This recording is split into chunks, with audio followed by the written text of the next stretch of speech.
بسم اللہ الرحمن الرحیم۔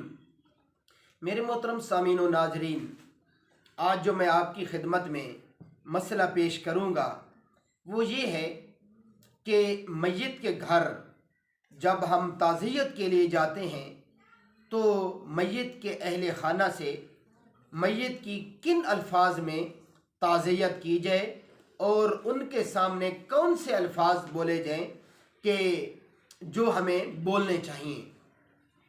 تو میرے محترم سامعین و ناظرین، کیوں نہ ہم وہ الفاظ سیکھ لیں جو حدیث پاک سے ثابت ہیں اور خود حضور پاک صلی اللہ تعالیٰ علیہ وآلہ وسلم کی زبان پاک سے ارشاد ہوئی ہیں۔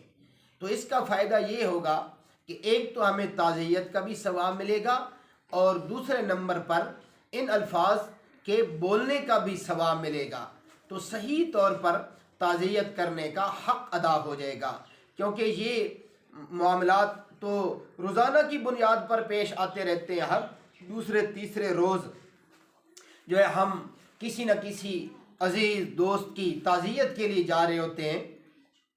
اللہ رب العزت رحم و کرم والا معاملہ فرمائے۔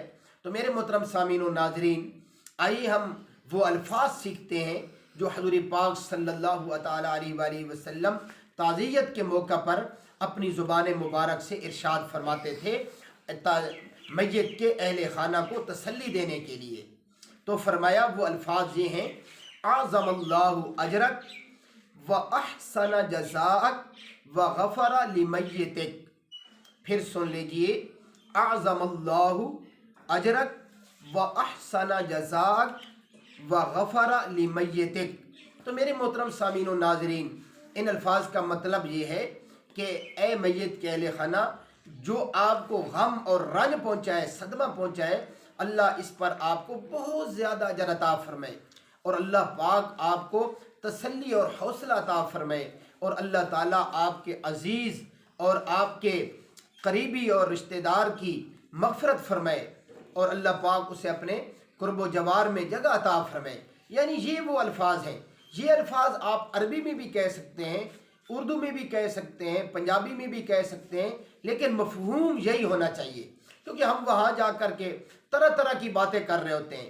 ٹھیک ہے، اس میں یہ ہے کہ آپ کسی بات سے بھی اس کی مغفرت کی یا انہیں تسلی دینے کی جو ہے بات یا دعا دے سکتے ہیں، لیکن کیوں نہ ہم وہ الفاظ سیکھ لیں جو آپ صلی اللہ تعالیٰ علیہ وآلہ وسلم سے ثابت ہیں، تو ان پر ہمیں پورا اجر ملے گا۔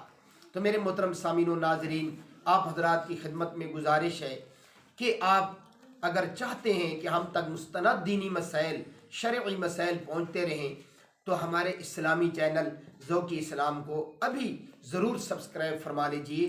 انشاءاللہ العزیز آپ تک مستند دینی مسائل پہنچتے رہیں گے۔ جزاکم اللہ احسن الجزاء۔